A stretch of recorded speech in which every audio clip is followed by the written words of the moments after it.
Yes, magandang gabi mga minamahal kong mga taga-subaybay. So, andito ngayon ako sa panulukan ng Constitutional Road, ganon din ng Capitol Road.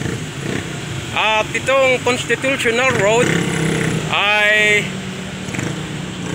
mula San Mateo, paakyat ito hanggang Batasan. At tatahakin ito yung IBP Road. Kung lalabas dito sa Constitutional Road, ay tatahakin ito ang IBP Road at palabas na rin ito ng naturang IBP Road. At lalabas ito papunta itong Sandigan Bayan.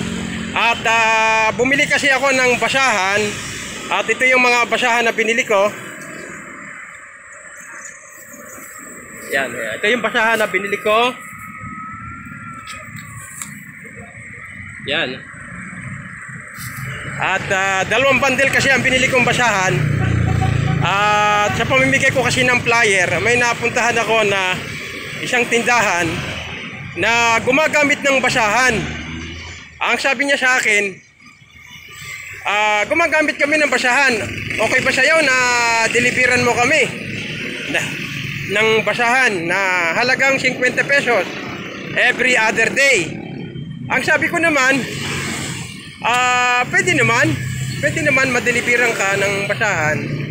So every other day.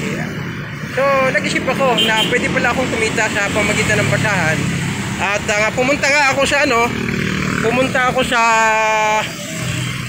gumagawa ng basahan at bumili ako ng dalawang bundle ng basahan. At bukas dadalhan ko na naman yung umorder sa akin kasi every other day dadalhan ko siya ng halagang 50 pesos kasi nire-retail ko yung binili kong basahan ay ire-retail ko.